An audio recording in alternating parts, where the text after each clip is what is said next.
పెట్టిన తర్వాత మీరు ఎవ్వరికీ భయపడి డబ్బులు ఇవ్వాల్సిన అవసరం లేదు. ఏ ఇండస్ట్రీ అయినా సరే నార్మల్ క్లియరెన్స్ అన్ని అక్రాస్ ది టేబుల్ అయిపోతాయి. ఒకవేళ ఏదైనా పొల్యూషన్ అలాంటివి ఉంటే దానికి కూడా టైమింగ్ పెడుతున్నాం. ఒకవేళ ఇన్స్పెక్షన్స్ అన్ని కూడా మీరు చూశారు. ఇప్పటికీ నేను చాలా మార్పులు తీసుకొచ్చాను.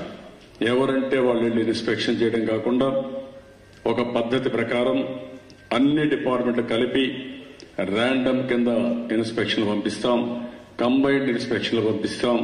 ఎవరి పాటికి వాళ్ళు వచ్చి హెరాస్మెంట్ చేయడానికి వీల్లేదు. దానిపైన కూడా నేను ఒక నిర్ణయం తీసుకున్నాను. నాకు మీ దగ్గర నుంచి కావాల్సింది మీలో అవేర్నెస్ రావాలి. మీరెవ్వరు కూడా ఒక్క పైసా అవినీతి లేకుండా మీ పనులు కాకపోతే పనులు సాధించుకునే వరకు గట్టిగా పోరాడే శక్తి మీకుంటే మీకు అండగా నేనుంటాను. ఒక్క పైసా అవినీతి లేకుండా అన్ని పనులు చేసే బాధ్యత నేను తీసుకుంటాను. వన్స్ టెక్నాలజీ వచ్చిన తర్వాత మీరు 237 ఆర్గనైజేషన్స్ ఉన్నాయి. మీ ఆర్గనైజేషన్స్ అందరినీ ఒకటే నేను కోరేది, నెలవారీగా 21 days పెట్టాం. నేను ఇంకా దీనికి తగ్గిద్దాం అనుకున్నాను. క్లియరెన్స్ అన్నిటికీ ఏదైనా సర్వేలు చేసి లేకుంటే పొల్యూషన్ కానీ ఇలాంటి కొన్ని స్టాట్యుటరీ సర్వేస్ ఉంటే తప్ప అవన్నీ రియల్ టైం క్లియర్ చేయడానికి పెద్ద ఇబ్బంది లేదు. రెండోది డీమ్డ్ క్లాస్ కూడా ఇచ్చాం ఇండస్ట్రీస్ డిపార్ట్మెంట్కి. ఎవరైనా సరిగా క్లియర్ చేయకపోతే రేపు అవసరమైతే బై ఎనాక్ట్మెంట్ తీసుకొస్తా.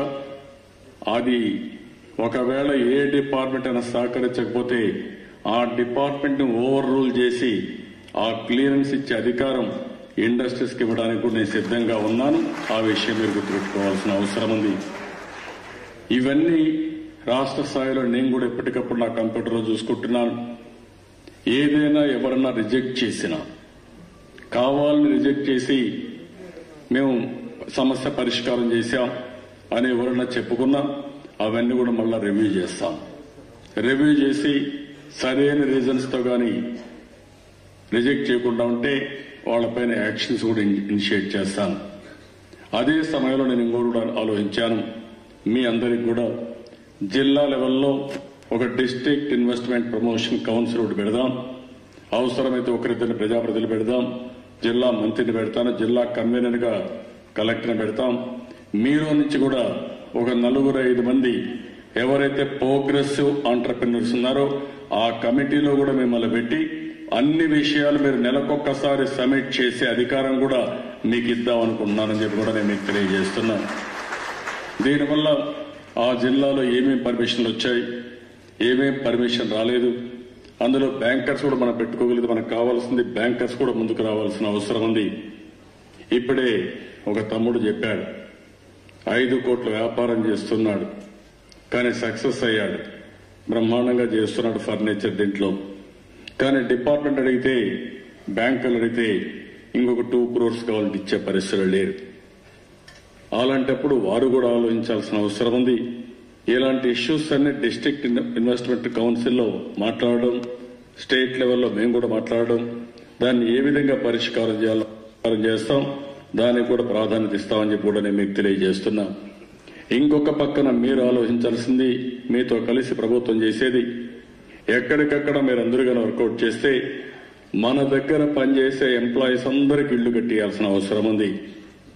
అటు ఇన్వెస్టర్స్ గా మీరు, ఆంటర్ప్రినర్స్ గా ఇటు రాష్ట్ర ప్రభుత్వం ఇద్దరం కలిసి ఎక్కడెక్కడైతే ఇలాంటి క్లస్టర్స్ ఉన్నాయో ఆ క్లస్టర్స్ తో ఎవరైతే వర్కర్స్ ఉన్నారో వాళ్ళకి ఇళ్లు కూడా కట్టిద్దాం.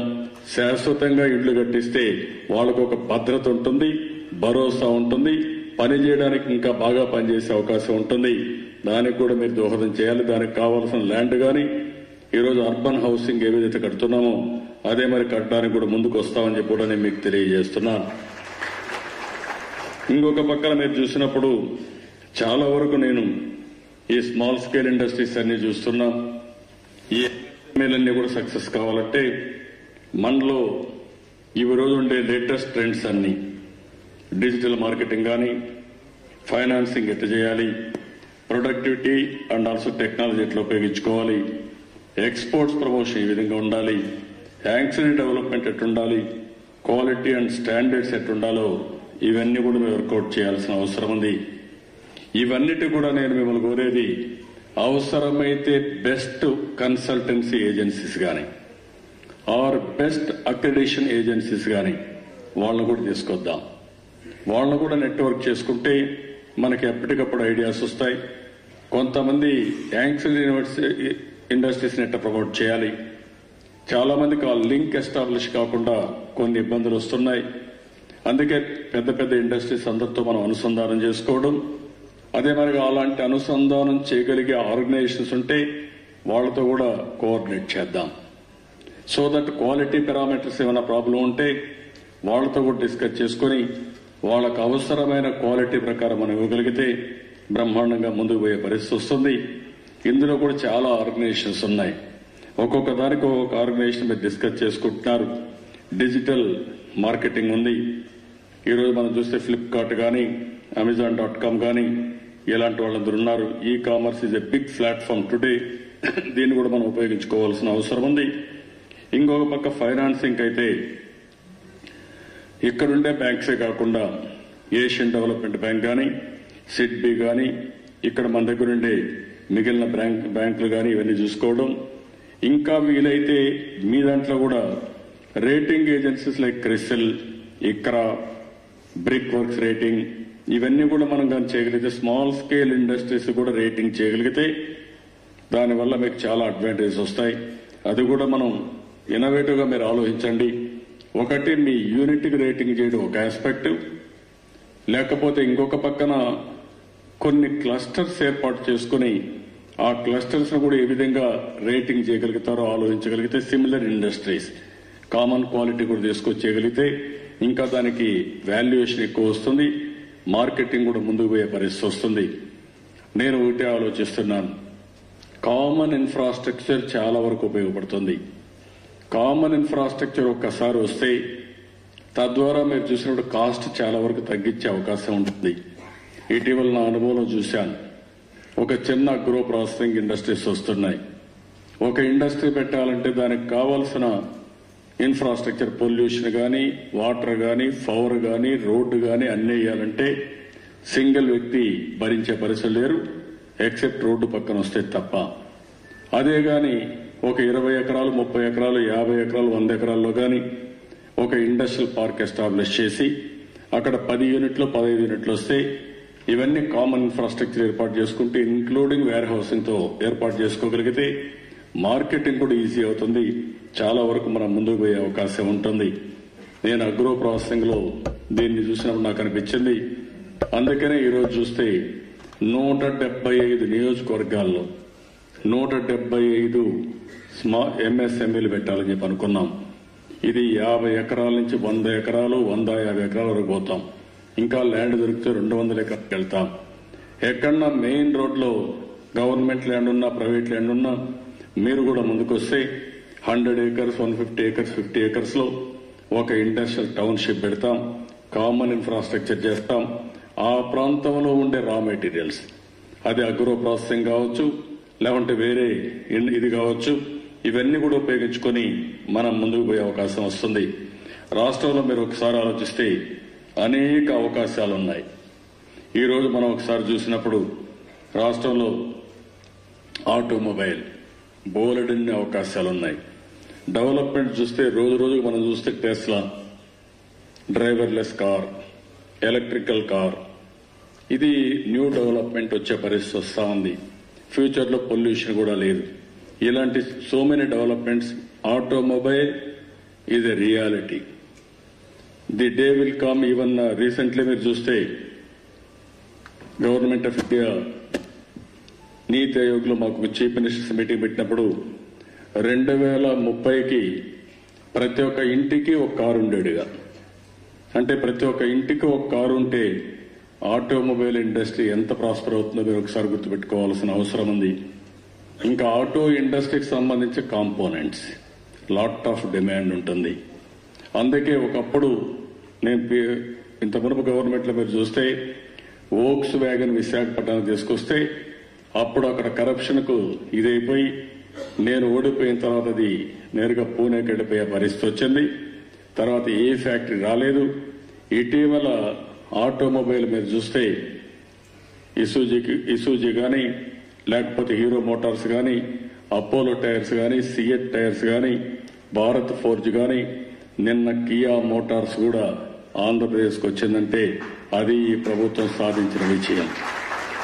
వన్స్ ఇవన్నీ వచ్చిన తర్వాత ఒక ఆటోమొబైల్ హబ్ కింద తయారయ్యే పరిస్థితి వస్తుంది. ఆటోమొబైల్స్ ని మనం పెద్ద ఎత్తున ప్రమోట్ చేయబోతున్నాం. ఫార్మాస్యూటికల్స్ భవిష్యత్తు ఉంది. చాలా కంపెనీలు ఉన్నాయి. ఇక్కడ మన వాళ్లే చాలా మంది కంపెనీలు పెట్టి ముందుకు పోయారు. దీనిపైన కూడా బోల్డ్ అంత అవకాశాలు ఉన్నాయి. డిఫెన్స్, ఏరోస్పేస్ ఒక హబ్ గా తయారవుతా ఉంది. చాలా ఇండస్ట్రీస్ వచ్చాయి, ఇంకా రాబోతున్నాయి. టెక్స్టైల్ అండ్ అపెరల్స్ చాలా భవిష్యత్తు ఉంది. Biotechnology, tourism and service sector, sky is the limit. మీరు ఎంత ఇమాజినేషన్ చేసుకోగలిగితే స్మాల్ స్కేల్ ఇండస్ట్రీస్ అన్ని ఎంఎస్ఎంఈలు పెద్ద ఎత్తున ముందుకు పోయే పరిస్థితి వస్తుంది. పెట్రోకెమికల్స్, అదే మరి ఇంకొక పక్క electronics manufacturing, hardware. This is the order of the day.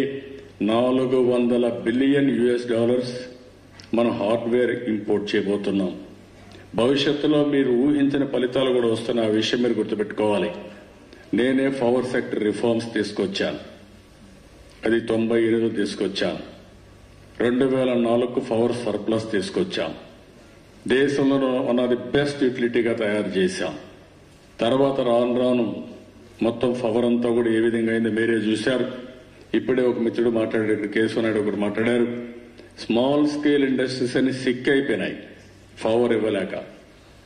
నేను తెలంగాణలో కూడా చూసా, ఇక్కడ చూశాను. చాలా మంది స్మాల్ స్కేల్ ఇండస్ట్రీస్, ఇవన్నీ చిన్న చిన్న ఇండస్ట్రీస్ ఇవి. ఈ ఇండస్ట్రీస్ లో పవర్ చాలా క్రూషియల్. ఎప్పుడైతే మీరు జనరేటర్ పెట్టుకోమన్నారో, లేకపోతే ఎక్సెస్ రేట్ విపరీతంగా వేసి చాలా ఇండస్ట్రీస్ సిక్ అయినాయి. కొన్ని లక్షల మంది ఉద్యోగాలు పోయే పరిస్థితి వచ్చింది. మళ్లీ ఇటీవల కాలంలో మీరు చూస్తే నేను మొత్తం స్ట్రీమ్ లైన్ చేశాను. నేను అధికారంలోకి వచ్చిన ఒక్క నెల లోపల నేను ఒకటి ఆలోచించాను, నా అనుభవంతో ఉపయోగించా. 1 month లోపలనే పవర్ ప్రాబ్లమ్స్ సార్ట్అవుట్ చేశా. తర్వాత విత్-ఇన్ 15 days లో మీరు చూస్తే తిరిగి మీకెప్పుడు కూడా పవర్ షార్టేజ్ రాకుండా ప్రతి ఒక్క ఇండస్ట్రీకి ఎంత పవర్ కావాలో అంత పవర్ ఇచ్చిన ఘనత ఈ ప్రభుత్వాన్ని. ఆ విషయం మీరు గుర్తుపెట్టుకోవాల్సిన అవసరం ఉంది. అదే సమయంలో పోయిన గవర్నమెంట్ 2,000 కోట్ల రూపాయలు అప్పు పెట్టి వెళ్ళిపోతే, సబ్సిడీ కింద కూడా ఇవ్వకపోతే ఆ 2,000 కోట్లు కూడా ఫస్ట్ ఇయర్లోని అప్పున్న కూడా అవన్నీ క్లియర్ చేశాం. ఇప్పుడు న్యూ డెవలప్మెంట్ మీరు చూస్తే భవిష్యత్తులో మీకు ఎవరికి ఇండస్ట్రీస్ లో కరెంట్ రేట్లు పెంచను. ఆ విషయం మీరు గుర్తుపెట్టుకోవాలి. మీరు ప్లాన్ చేసుకోవచ్చు, పెద్ద ఎత్తున ప్లాన్ చేసుకోవచ్చు. కావాలంటే ఇంకా కరెంట్ రేట్లు పెంచను. అవసరమైతే రాబోయే రోజుల్లో కరెంటు రేట్లు తగ్గిస్తారు తప్ప కరెంటు రేట్లు పెంచే పరిస్థితి ఉండదు. దానికి కూడా మీరు ప్రిపేర్ చేసుకోండి. అది ఈరోజు కొత్త ఇన్నోవేషన్. మళ్ళీ సోలార్ వచ్చింది, విండ్ వచ్చింది. ఈ 2 డెడ్లీ కాంబినేషన్. నవ్వు ఈ 3 ఏళ్లలో మీరు చూస్తే దేశంలో 18,000 మెగావాట్లకు వెళ్తే మనం 4,600 మెగావాట్లకు వెళ్ళాం. భవిష్యత్తులో ఇంకా పెద్ద ఎత్తున పోయి 1 more ఇన్నోవేషన్ రావాలి. ఆ ఇన్నోవేషన్ వస్తే అది స్టోరేజ్ రావాలి. ఒకసారి పవర్ లో గాని స్టోరేజ్ వస్తే ప్రపంచంలో ఏ దేశంలో లేనటువంటి ఫెసిలిటీ మనకు వస్తుంది. అతి తక్కువ కాస్ట్ కు పవర్ వస్తుంది.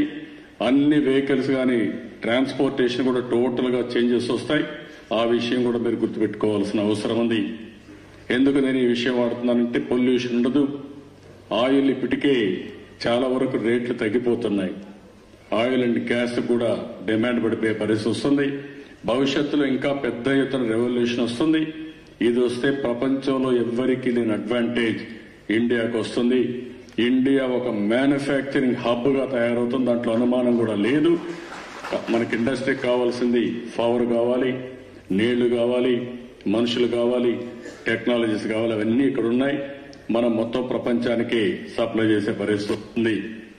హార్డ్వేర్ లో నేను చెప్పిన $400 బిలియన్ అవకాశాలున్నాయి. టెక్స్టైల్ పార్క్స్ లో అవకాశాలున్నాయి. ఫుడ్ పార్క్స్ అవకాశం ఉన్నాయి. ఇంకొక పక్క మైక్రో ఇరిగేషన్ గాని, అదే మరి పెట్రోకెమికల్స్, డౌన్ స్ట్రీమ్ ఇండస్ట్రీస్ పెద్ద ఎత్తున అవకాశాలున్నాయి. విశాఖ మన కాకినాడలో వీఆర్ ప్లానింగ్ ఫర్ దిస్. అదే మరి అగ్రి ప్లాస్టిక్ కల్చర్ కూడా చాలా డిమాండ్ ఉంది. ఇంకొక పక్క కన్స్ట్రక్షన్ సిటీ కూడా.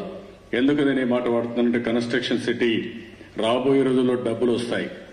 డబ్బులు వస్తే ఆటోమేటిక్ ఇల్లు కట్టాలి. ఇల్లు కట్టిన తర్వాత ఇంకా డబ్బులు వస్తాయి. ఆ ఇల్లు మళ్ళా అప్గ్రేడేట్ చేస్తాం, కాబట్టి పెద్ద ఇల్లు కట్టుకుంటాం. కన్స్ట్రక్షన్ యాక్టివిటీ కంటిన్యూగా జరుగుతుంది.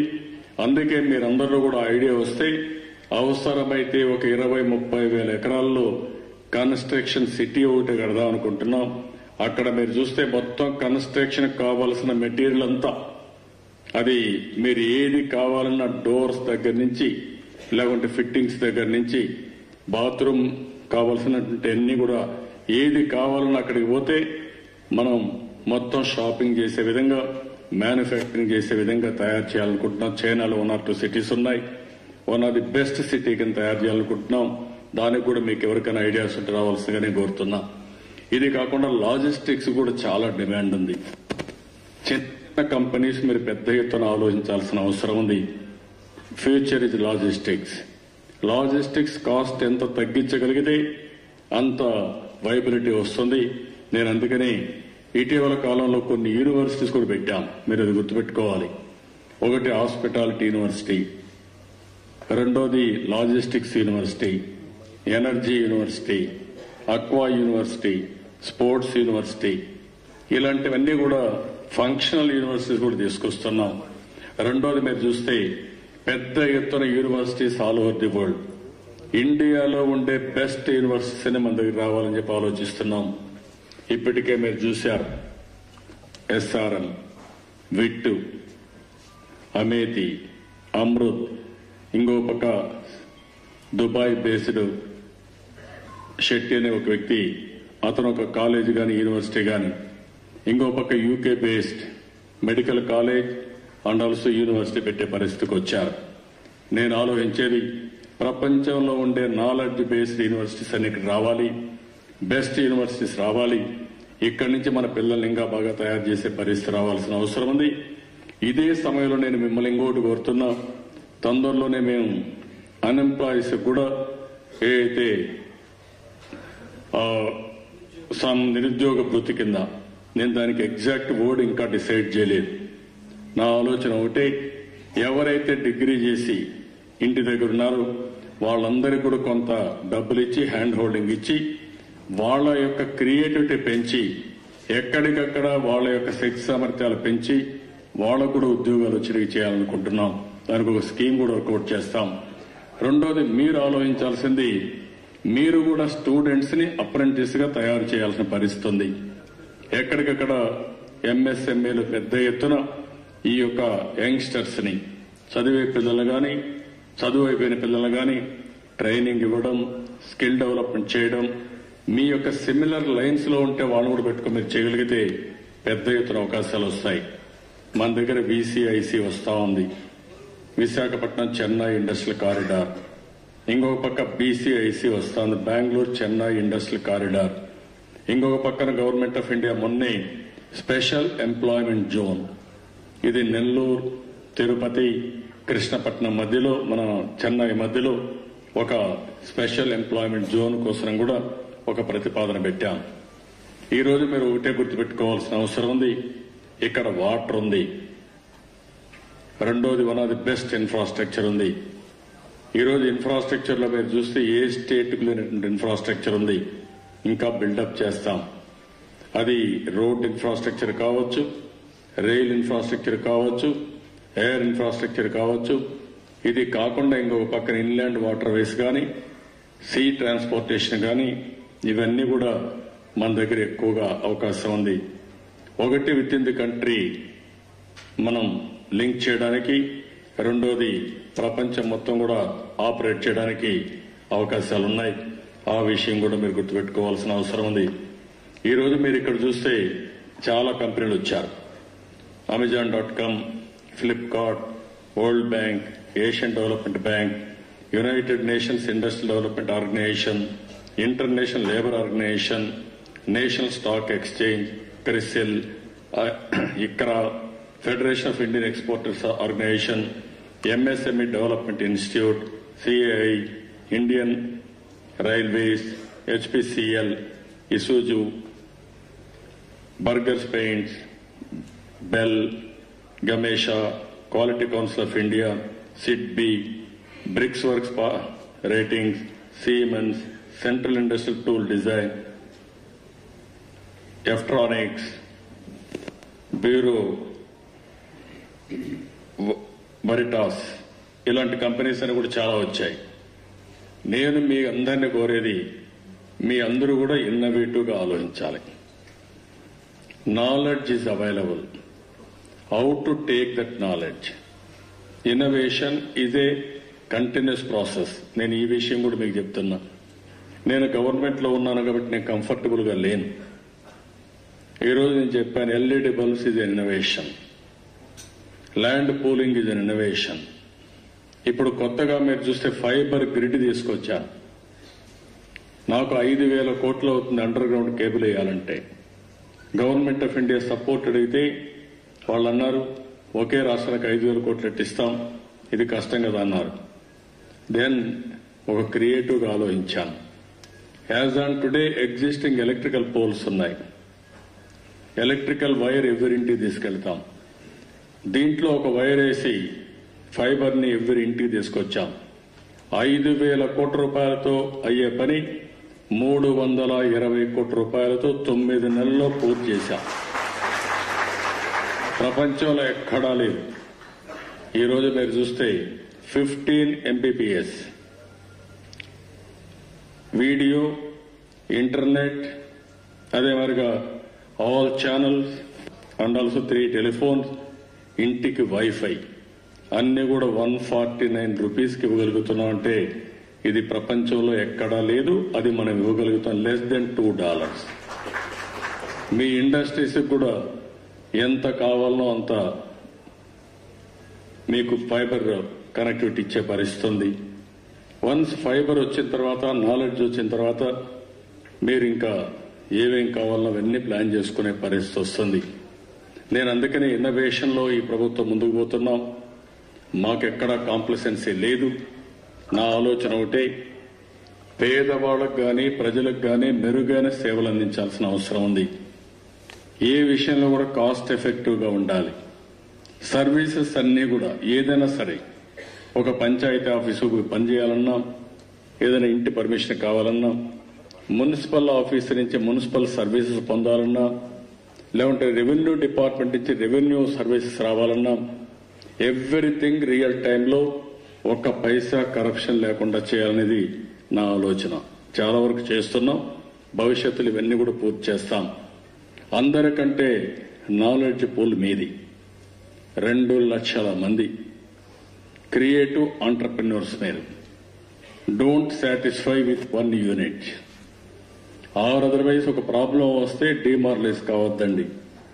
మీరు ఏమాత్రం కూడా ఎక్కడ ఇబ్బంది వచ్చినా అధిగమించే విధానం కోసం ఈరోజు మనం MSME భవన్ 15 ఎకరాలతో అనునిత్యం మీకు ఏ సొల్యూషన్ కావాలన్నా, ఏ ప్రాబ్లం వచ్చినా ప్రపంచంలో ఉండే మొత్తం నాలెడ్జ్ తీసుకొచ్చే బాధ్యత నేను తీసుకుంటానని మరొకసారి మీకు తెలియజేస్తున్నా. అది టెక్నాలజీ కావచ్చు, లేకపోతే క్వాలిటీ కావచ్చు, లేకపోతే జరగబోయే పరిణామాల గురించి మార్పులు కావచ్చు. ఇవన్నీ కూడా నెట్వర్క్ చేద్దాం. అయితే గవర్నమెంటే చేయాలి, మీరే చేయండి, మేము ఇంట్లో కూర్చుంటాం అంటే కరెక్ట్ కాదు. మీవి 247 క్లస్టర్స్ ఉన్నాయి. అవసరమైతే ఇంకా 10-20 క్లస్టర్స్ పెట్టుకోండి. అవన్నీ కూడా అనుసంధానం చేస్తాం. అదే మరిగా జిల్లాలో ఒక నెట్వర్క్ చేస్తాం. జిల్లాలో ఒక కౌన్సిల్ వేస్తాం. మీరు పార్టిసిపేట్ కండి. మీ సమస్యలు పరిష్కారం చేద్దాం. అదే సమయంలో ఇండస్ట్రీకి ఇవ్వాల్సిన ఇన్సెంటివ్స్ కూడా ఫస్ట్ ప్రాధాన్యత MSMEలకు పెడతాను. రియల్ టైంలో మీ డబ్బులు మీకు వచ్చేట్టుగా ఏ విధంగా నెట్వర్క్ చేయాలో చేస్తాం. దానికి కూడా ఒక విధానం పెడదాం. ఎక్కడ కూడా మళ్ళీ మీరు ఆఫీస్ చుట్టూరు తిరిగే పని లేకుండా, నేను ఇంత మునిపే ఒక మాట చెప్పాను, ప్రపంచంలో టాప్ 10లో ఆంధ్రప్రదేశ్ ఒకటి ఉండాలి ఈజ్ ఆఫ్ డూయింగ్ బిజినెస్ లో. అందులో మీరు కూడా నాకు ఐడియాస్ ఇవ్వండి, అవన్నీ కూడా చేద్దాం. మీరందరూ కూడా ఒక పాజిటివ్ నోట్తో తయారు కావాలి. ఇప్పుడు ఒక మిత్రుడు మాట్లాడాడు, నేను 21 రోజులు ఒకప్పుడైతే నాకు ఇన్ఫ్లుయెన్స్ లేదు, నేను ఒక ఎస్సీ ఆంటర్ప్రెన్యూర్స్ని, నేను చాలా కష్టపడేవాడిని. ఏ ఆఫీసుకు పోకుండా 21 రోజుల్లో నేను అప్లికేషన్ పెడితే నాకు అన్ని క్లియరెన్స్ వచ్చాయని ఒక తమ్ముడు చెప్పాడు. అది స్ఫూర్తి కావాల్సిన అవసరం ఉంది. అందరికీ ఆ పరిస్థితి రావాలి. ఏ ఒక్క వ్యక్తి ఒక్క గంట కూడా దీనికి కూడా కష్టపడకుండా మీ క్లియరెన్స్ అన్ని ఇప్పించే బాధ్యత తీసుకుంటాం. మీరు కూడా దీన్ని పాజిటివ్గా మోటివేట్ చేయాలి. 10 మందికి మీరు హెల్ప్ చేయాలి. మీరు కూడా గైడ్ చేయాలి. మీ అనుభవాలు షేర్ చేయాలి. అప్పుడే మనం అనుకున్నది ఈజీగా సాధ్యం అవుతుంది. అట్లా కాకుండా 95 మందికి అన్ని పనులు అయిపోతా ఉంటే ఒక 5 మందికి ఎక్కడన్నా ఒక చిన్న పని కాకపోతే దాన్ని విమర్శిస్తూ కూర్చుంటే మాత్రం మనకు అనుకున్న ప్రగతి రాదు. అవసరమైతే ఆ 5 కూడా మిస్టేక్స్ లేకుండా ఏం చేయాలో మీరు నాకు గైడ్ చేయండి. దాన్ని కూడా నేను సమీక్ష చేస్తా. మీ భాగస్వామ్యంతో అవసరమైతే జిల్లా లెవెల్లో కమిటీలు వేస్తా. ఎవరైనా అధికారి తప్పు చేసినా ఇంకొకరు తప్పు చేసినా నిలదీసే శక్తి సామర్థ్యం కూడా మీకు కూడా ఇస్తానని చెప్పి కూడా నేను మీకు తెలియజేస్తాను. మీ ముందునే పెడతాం. మీరు చెప్పండి ఇక్కడ తప్పు జరిగిందని కరెక్ట్ చేపిస్తా. ఒక నీతివంతమైన సమాజం కోసం ముందుకు పోదాం. ఒక అవినీతి రహిత సమాజం కోసం ముందుకు పోదాం. అందులో నాలెడ్జ్ అంటూ ఉంటే మీ దగ్గర ఉంది. అందరూ కూడా పారిశ్రామికవేత్తలు 2 లక్షల మంది 2 లక్షల మంది గట్టిగా అనుకుంటే మీరు కానీ ఒక పద్ధతి ప్రకారం పనిచేసి షేరింగ్ అని మొదలుపెడితే అందరికీ సెల్ ఫోన్లు ఉన్నాయి, స్మార్ట్ ఫోన్లు ఉన్నాయి. నేను అదే ఆలోచిస్తున్నా. ఒక smart phone is enough to solve all the problems real టైంలో. దాన్ని టెక్నాలజీని మీరు ఉపయోగించుకొని ముందుకు రండి. అదే మరి అనునిత్యం మీరు ఆలోచించాల్సింది skill development is a continuous process. Second one capacity building కూడా కంటిన్యూస్ ప్రాసెస్. ఈ రెండులో మీరు రాజీ పడినప్పటి నుంచి మీకు ఇబ్బందులు వస్తాయి. Life is a learning process.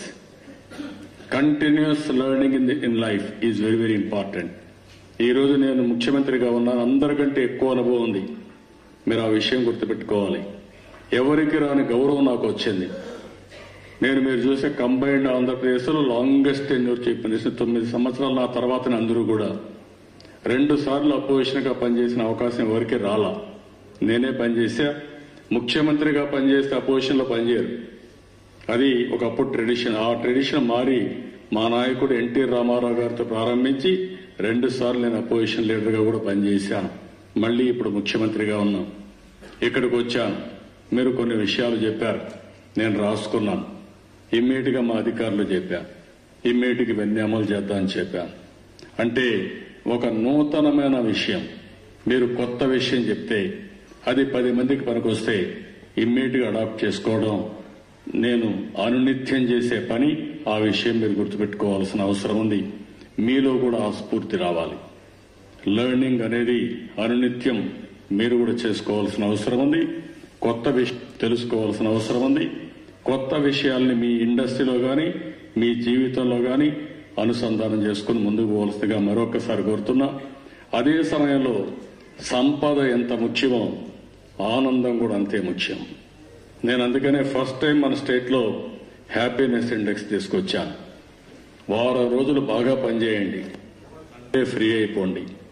అవసరమైతే మీరు రిలాక్స్ కావడానికి మీకు నచ్చిన పని చేయమన్నాను. కడాను మీరు చూస్తే 1 పైసా ఖర్చు పెట్టకుండా హ్యాపీ సండే తీసుకొస్తే విజయవాడతో ప్రారంభమై సండే ఉదయం 10 గంటల రోడ్ల మీదకి వచ్చి ఎవరికి నచ్చిన విధంగా వాళ్ళు ప్రవర్తించి మొత్తం స్ట్రెస్ అంతా పోగొట్టుకుని మళ్ళా ఇంటికి పోయే పరిస్థితి వచ్చారు. ఇది కూడా చాలా అవసరం. జీవితంలో ఎంత పని అవసరమో అంత ఆనందంగా ఉండాలి. ఎక్కువ స్మాల్ స్కేల్ ఇండస్ట్రీస్ మీకు ఎక్కువ స్ట్రెస్ ఉంటుంది. ఎంత స్ట్రెస్ ఉన్నా ఆ స్ట్రెస్ గాని అధిగమించకపోతే ఆ స్ట్రెస్సే మిమ్మల్ని మింగేస్తుంది. మీరు ఆ విషయం కూడా గుర్తుపెట్టుకోవాల్సిన అవసరం ఉంది. ఒక వ్యక్తి స్ట్రెస్ఫుల్ మైండ్ లో పనిచేస్తే మీ డెసిషన్స్ కూడా కరెక్ట్ గా ఉండవు. కాబట్టి యోగా చేయండి, మీకు నచ్చిన పని చేయండి, కల్చరల్ ప్రోగ్రామ్స్ లో కాస్త పార్టిసిపేట్ చేయండి. 10 మంది కలిసి ఒక చిన్న అవుటింగ్కి వెళ్ళండి. లేకుంటే సాయంత్రం అయితే ఎంత కష్టపడి వచ్చినా ఇంటికాడ ఫ్యామిలీ మెంబర్స్ తో కూర్చొని కాసేపు భోజనం చేసి కాసేపు కబుర్లు చెప్పి పడుకోండి. రాత్రికి బాగా నిద్రపోయి తెల్లవారి మళ్ళా ఛార్జ్ అయ్యే పరిస్థితి రావాలి. అప్పుడే మనం అనుకున్న లక్ష్యాన్ని సాధిస్తామని మరొక్కసారి తెలియజేసుకుంటూ ఈ మీటింగ్ ఒక టర్నింగ్ పాయింట్ కావాలి. నేను ఒక మాట చెప్పాను, ఆంధ్రప్రదేశ్ రాష్ట్రంలో ప్రతి ఒక్క ఇంట్లో ఒక ఆంటర్ప్రెన్యూర్ ఉండాలి, ఒక కంప్యూటర్ లిటరేట్ ఉండాలి, ఒక కూచిపూడి డాన్సర్ కూడా ఉండాలి. ఈ మూడు ఉంటే హ్యాపీనెస్ ఉంటుంది. ఆంటర్ప్రెన్యూర్ దేనికోసం అంటే డబ్బులు సంపాదించడానికి, ఆదాయం పెంచుకోవడానికి. అదే సమయంలో కంప్యూటర్ లిటరేట్ జరిగట్టే ప్రపంచంలో జరిగే టెక్నాలజీ అనుసంధానం చేసుకోవడానికి, కూచిపూడి ఆనందాన్ని ఇవ్వడానికి, ఆరోగ్యాన్ని ఇవ్వడానికి. ఈ మూడు అడాప్ట్ చేసుకుంటే మన జీవితాలు బాగుంటాయి. ఇవన్నీ చేసుకోవాల్సిందిగా మరొకసారి అందరినీ కోరుకుంటూ, ఫస్ట్ మీటింగ్ ఇది. పెద్ద మీటింగ్ వరకు చాలా చేశాం, కానీ ఫస్ట్ మీటింగ్ పెట్టుకున్నాం. రాబోయే రోజుల్లో ఒక్కరోజు కాకుండా 2-3 రోజులు వర్క్షాప్ కూడా పెడదాం. సంవత్సరానికి ఒక 3 రోజులు వర్క్షాప్ పెట్టి, డిఫరెంట్ సబ్జెక్ట్స్ పెట్టి, మీలో ఉండే డెలిగేట్సే కాకుండా ఇంకా best experts all over the world పిలిపించి కొన్ని సెషన్స్ పెట్టుకుందాం. అక్కడి నుంచి ఇన్వెస్ట్మెంట్ ప్రమోట్ చేద్దాం. బెస్ట్ ప్రాక్టీస్ ని ప్రాక్టీస్ చేసుకుంటూ ముందుకు తెలియజేసుకుంటూ మరొక్కసారి అందరికీ కూడా నా నమస్కారాలు. Thank you one and all. జై హింద్, జై జన్మభూమి.